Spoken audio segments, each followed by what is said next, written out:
ఇక్కడ రాణించాలంటే మొదటి నుంచి కూడా చిత్తూరులో ఉన్న ఒక సామాజిక వర్గం అంటే డైరెక్ట్గా చెప్తే కమ్మ సామాజిక వర్గం సీకే బాబును ఎప్పటి నుంచో వ్యతిరేకిస్తూ వస్తుంది అనమాట. అంటే సీకే బాబు కుటుంబం బలపడితే వాళ్లకు స్థానం కష్టమవుతుంది, ఇక్కడ తాము ఇబ్బందులు పడక తప్పదనే ఉద్దేశంతో మొదటి నుంచి కూడా కమ్మ సామాజిక వర్గము సీకే బాబును వ్యతిరేకిస్తూ వస్తుంది కదా. అంటే ఈరోజు మరి ఆ సామాజిక వ్యతిరేకిస్తుందా? వ్యతిరేకిస్తోంది.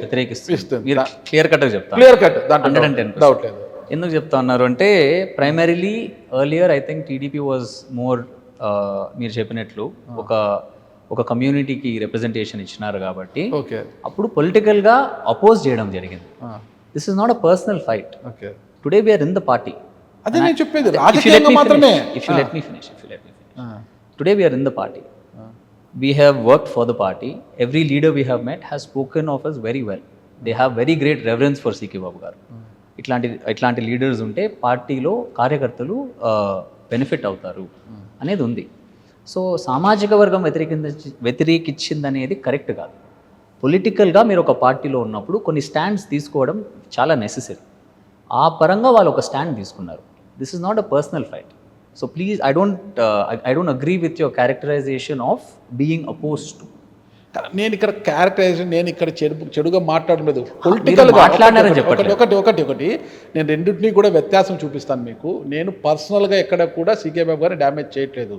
రాజకీయంగా మాత్రమే. అంటే రాజకీయంగా వాళ్ళు ఎదగాలి అంటే ఇక సీకే బాబు కుటుంబం ఎదగకూడదు. ఎదిగితే తమకు కష్టం, తమ సామాజిక వర్గానికి ఉనికికే ప్రమాదము అన్న ఒక భావన ఎవరిలోనే ఉంటుంది అన్నమాట. రాష్ట్రాన్ని శాసించేది రాజకీయంగా రెండు వర్గాలే, ఒకటి కమ్మ, రెండు రెడ్డి. ఈ రెండే ఎప్పుడు కూడా పల్లకిలో కూర్చుంటే పవన్ కళ్యాణ్ గారు వచ్చారు కదా, ఏముంది డిప్యూటీ సీఎం అండి, ఒక మంత్రి. You can't disregard Pavan Kalyan గారు వచ్చిన ఒక మంత్రి. నీకు డిప్యూటీ సీఎం అనేది రాజ్యాంగపరమైన పదవి, మామూలు పదవి. అది డిప్యూటీ సీఎం అనేది ఒక క్రియేటెడ్, అది అంతవరకే.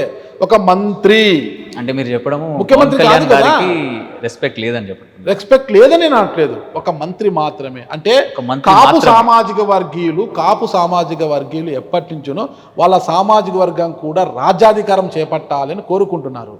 ఏమే ఎక్కడైంది? కాపులు ఎప్పుడు కూడా పల్లకీలు మోస్తున్నారు తప్పితే పల్లకీలో కూర్చోలేదు కదా. కూర్చుండేది ఎవరు? ఒకసారి రెడ్డి గారు కూర్చుంటారు, ఒకసారి చౌదరి గారు కూర్చుంటారు. ఈ ఇద్దరు తప్పితే కాపు ఏ రోజైనా పల్లకిలో కూర్చున్నాడా? అంటే అన్న ప్రతి ఒక్కటి takes its own time, especially in politics.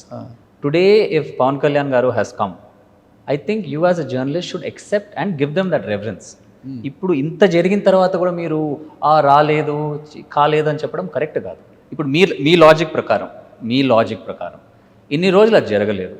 ఈరోజు we have a deputy CM who is young, who is vibrant, who has the ability to capture the hearts of the people. I think you should give him some credit. మీరు అంత తేలిగ్గా చెప్పడం కూడా correct కాదని నా opinion. ఆయన ఈరోజు Telugu Desam party అధికారంలోకి రావడానికి ఒక కీలకంగా ముఖ్య భూమికి పోషించారు కాబట్టి ఉప ముఖ్యమంత్రి అనేది దానికి తగిలిచ్చారు. ఆయన మంత్రి.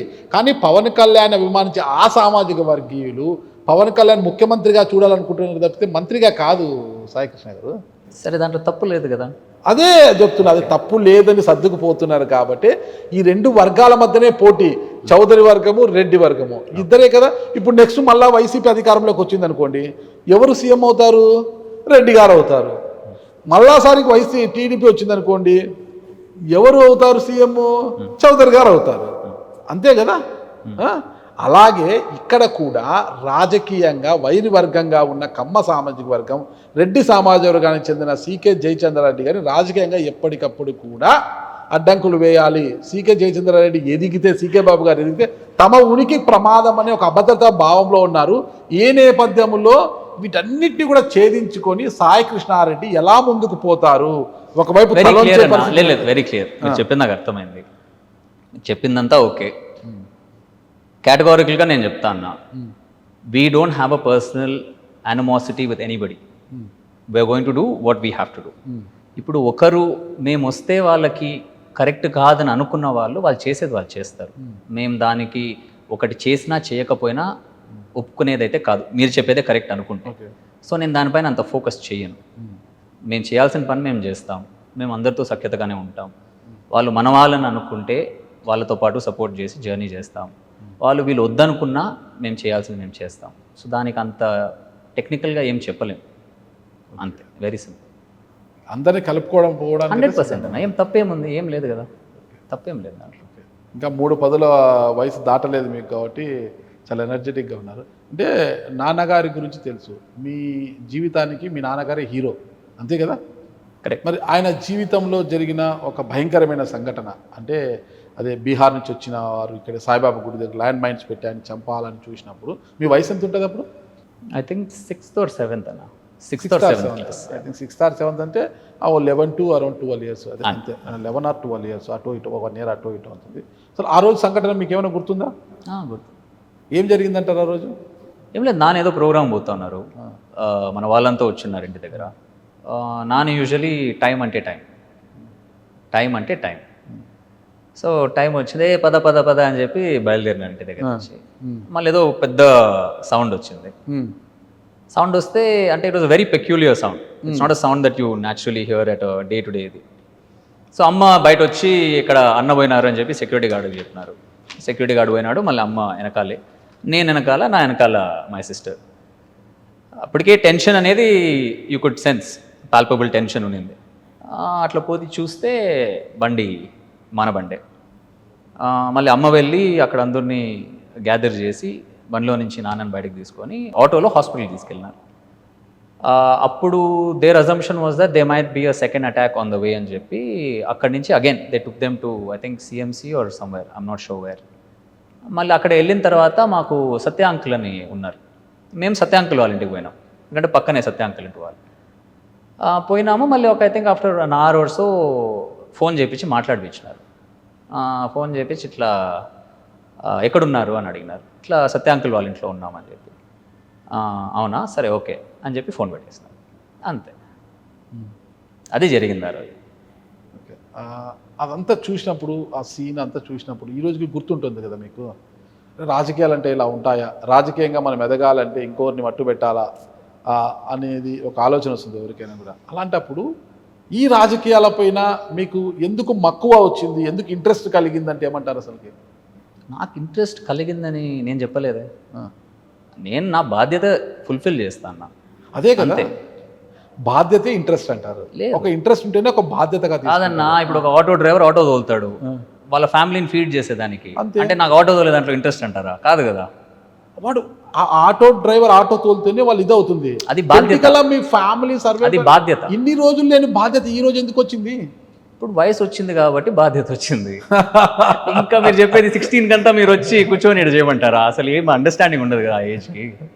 ఇప్పుడు తీసుకుంటే ఈవెన్ 20-21 ఇయర్స్ ఉన్న పిల్లవాళ్ళు కూడా రాజకీయంగా చాలా యాక్టివ్గా ఉంటున్నారు. అది ఎప్పుడు వాళ్ళ పేరెంట్స్ పవర్లో ఉన్నప్పుడు వస్తారు. నేను పవర్లో రాలేదు కదా, నేను ఎప్పుడు వస్తానా? ఇదే కాన్సెప్ట్ మీరు నాన్న పవర్లో ఉన్నప్పుడు నువ్వు వచ్చి చేసేదంటే అప్పుడు నేను ఒప్పుకుని ఉంటాను. నాన్న పవర్లో లేరు కాబట్టే ఈ లెగసీ ఇక్కడికి కట్ కాకూడదు, కొనసాగించాలి అని మీరు వచ్చారు అని నేను అంటున్నా.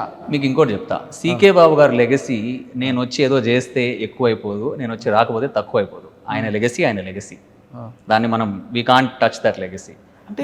నేను చేస్తా ఉండేదంతా వెరీ సింపుల్ అన్న.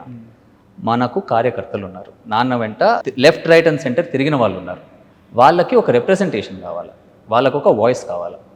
నేను ఆ పాత్ర మాత్రం పోషిస్తాను, అంతే.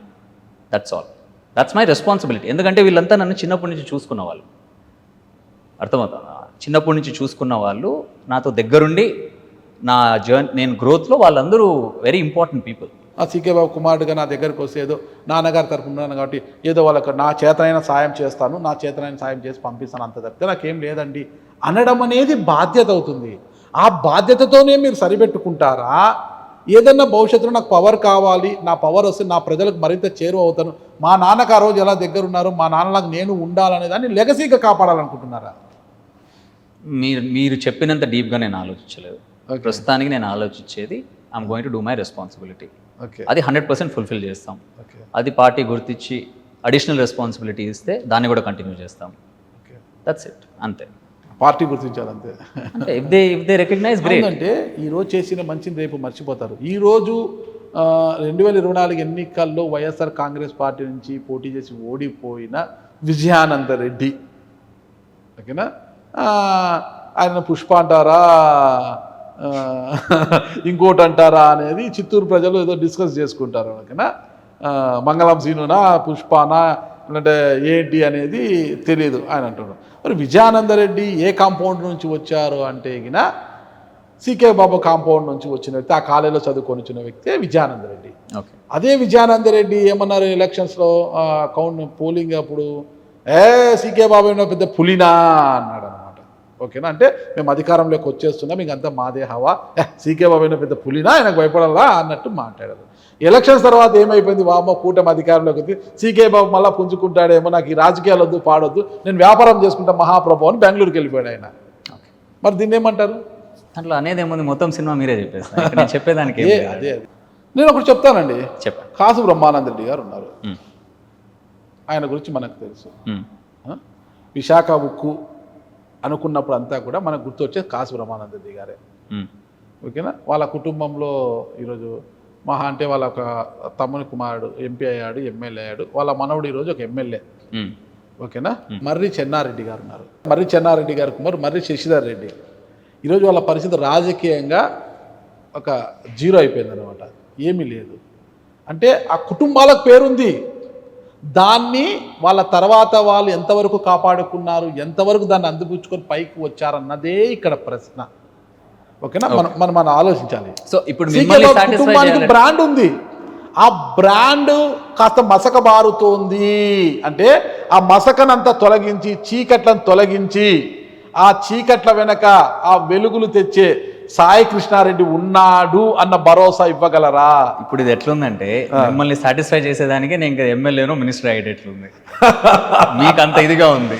మీరు ఎమ్మెల్యేనో ఇంకోటో కావాల్సిన పని లేదు, ప్రజలకు ఒక భరోసా, మాకు కష్టం వస్తే సాయి కృష్ణారెడ్డి ఉన్నాడు.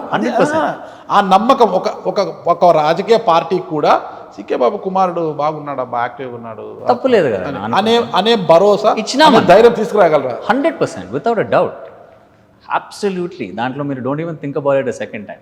చెట్టు పేరు చెప్పి కాయలు అమ్మడం కాదు నమ్మద్దండి గారు, నమ్మద్దండి, అదే నమ్మద్దండి. మిమ్మల్ని నమ్మించేదానికి నేను చేయలే, మీరు నమ్మినా మీరు కదా, మీరు అంటే మీరు కాదు నేను చెప్పేది. ఇప్పుడు ప్రజల్ని నమ్మించేదానికి నేనేం చేయలే, నాకు ఏదైతే డ్యూటీ అనిపిస్తుందో నేను చేసిన.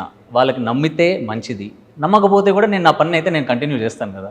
ఇంకా వివాహం కాలేదు, యువకుడు, మీరు కొద్దిగా ఆవేశం ఎక్కువ ఉంది, బ్లడ్ బాయిల్డ్ అవుతుంటుంది లోపల, అందుకే చాలా వేగంగా ఉన్నా. నేను చెప్పేది ఏంటంటే, చెట్టు పేరు చెప్పి కాయలు అమ్ముకోవడము అంటే నాన్నగారు బ్రాండ్ని చూసి మీకు కాదు, సీకే బాబు కుమారుడు సాయి కృష్ణారెడ్డి పులిబ్బా ఇది చేస్తున్నాడు అని చెప్పడానికి మీ బ్రాండ్ని మీరు ఎలా నిరూపించుకుంటారంటున్నా? ఎంతసేపు ఉన్నా సీకే బాబు గారు, సీకే అది పక్కన పెడదాము, మీరు సీకే బాబు కుమారుడు మాత్రమే. మిమ్మల్ని మీరు ఎలా ప్రొజెక్ట్ చేసుకుంటారు? నాన్నని పక్కన పెట్టండి, మిమ్మల్ని మీరు ఎలా ప్రొజెక్ట్ చేసుకుంటారు అనేది నేను అడిగే ప్రశ్న. ప్రజల్లో చెప్పినాను కదా, నాకు క్లియర్గా చెప్పిన, we're going to stand by the people, we're going to stand by whatever is necessary. వాళ్ళకి ఏం పని ఉన్నా దగ్గర ఉంటాం, కార్యకర్తలకి దగ్గర ఉంటాం, విల్ డూ వర్క్ అంతే. దాంట్లో దెర్ ఇస్ నో, మనమేమి కొత్తగా we don't need to recreate something. Same formula what everybody is doing. Do hard work, stand by the people, ఇచ్చిన మాట పైన నిలబడడం. తప్పైనే మనం ఒకసారి అనుకుంటే we always have to move forward. అంతే, there is no need to... పబ్లిక్కి అందుబాటులోనే ఉంటారు ఇక్కడ మీరు 100%. భవిష్యత్తులో ఏమన్నా ఈ కార్యక్రమాలు మీరు సెల్ఫ్గా, మీరు సొంతంగా, మీ సొంత నిధులతో ఈ కార్యక్రమాలు చేయాలని ఏమన్నా అనుకుంటున్నారా? ప్రస్తుతానికైతే మీరు చెప్పినంత దూరం నేనేమో ఆలోచించలే, బట్ ఇప్పుడు మీరు చెప్తున్నారు కాబట్టి నేను చాలా హోంవర్క్ చేయాల్సింది వచ్చి నాకు అర్థమవుతుంది. ఇప్పుడు మీరు చెప్పిన దాన్ని బట్టి నేను ఇంకొక 5 year ప్లాన్ వేసుకోవాలా, వేసుకొని ఫస్ట్ మిమ్మల్ని కాంటాక్ట్ అవుతా, వేసి ప్లాన్ మీకే చెప్తా, మీ అప్రూవల్ తీసుకున్న తర్వాతే విల్ స్టార్ట్ వర్క్. ఫైనల్గా ఒకటి, లోకేష్ గారు అంతా కూడా తనతో సమానంగా మరో 30 ఏళ్ల పాటు 40 ఏళ్ళ పాటు జర్నీ చేయగల యువకుల్ని ఆయన చూస్తున్నారు. ఆ యువకుల్లో లోకేష్ గారి యొక్క గుడ్ లుక్స్లో సాయి కృష్ణారెడ్డి గారు ఏమన్నా ఉండే అవకాశం ఉందంటారా? అది మీరు లోకేష్ గారిని అడగాల. ఓకే, అంటే లోకేష్ గారు గుడ్ లుక్స్లో ఉండాలంటే సాయి కృష్ణారెడ్డి గారు అంత అట్రాక్టివ్గా ఉండాలి కదా. అట్రాక్టివ్గా ఉన్నాను కాబట్టి ఆ అన్న 2 సార్లు అపాయింట్మెంట్ ఇచ్చారా? ఓకే, ఇచ్చినారు. ఓకే, కేవలం టీ కాఫీ ఇచ్చారా, నన్ను హామీ కూడా ఇచ్చారు ఏమన్నా, సాయి నువ్వు ఇది చేయి, నేను ఇక్కడికి తీసుకెళ్తాననేసి? అంటే నాకు హామీ ఏమీ లేదు, నాన్న మాట్లాడినారు. ఓకే, నేను లోకేష్ గారితో మాట్లాడేంత ఇది కాదు, నేను ప్రెజెంట్ చేసిన కేసు అన్న ఇట్లా ఇది సిచ్యువేషన్ అని చెప్పి. ఓకే, నాన్న మాట్లాడారు అంతే. ఓకే, దాంతో సాటిస్ఫై అంతే. నేను సాటిస్ఫైడ్, ఎందుకంటే నేను నా పని చేసిన, నాన్నని కల్పించడం నా రెస్పాన్సిబిలిటీ, నేను కల్పించిన. ఓకే, ఫైనల్గా సీకే బ్రాండ్ని మరో 20-30 వేలు ఇలాగే కొనసాగించడానికి ఆయన కుమారుడుగా సికే సాయి కృష్ణారెడ్డి గారు ఏం చేయబోతున్నారు, ఈ ప్రజలకు ఏం చెప్పబోతున్నారంటే ఏం చెప్తారు? ఏం చేసేది లేదు, చెప్పేది ఏం లేదన్నా. We will stand by people, we're going to do what is necessary. ఇంతకాలం ఏదైతే మీరు నాన్నని నమ్మి అన్న దగ్గర పోతే న్యాయం జరుగుతుందని మీరు భావించినారో అదే కంటిన్యూ చేస్తాం.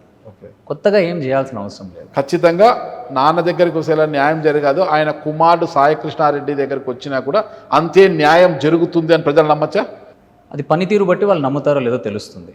బట్ ఆ డైరెక్షన్లో నడవాలనేది నా ఒపీనియన్. ఓకే, అంటే ఆ భరోసా ఇవ్వగలరా ప్రజలకి? భరోసా ఇవ్వగలడంలో it is not the concept. ఆ దిశలో నేను పనిచేస్తా. నమ్మిన వాళ్ళు గ్రేట్, నమ్మని వాళ్ళు మనం ఏం చేయలేము. సో అంతే. ఓకే, నమ్మిన వాళ్ళకి గ్రేట్ అంతే కదన్నా. ఇప్పుడు మీరు కన్విన్స్ చేయాలని పోతే లైఫ్ అంతా ఒకరిని కన్విన్స్ చేసే దాంట్లో తిరుగుతారు. నేను కన్విన్స్ చేయదలుకోవట్లే. We will do the work. If you believe us great, even if you don't believe us will continue doing our work. So అంతే.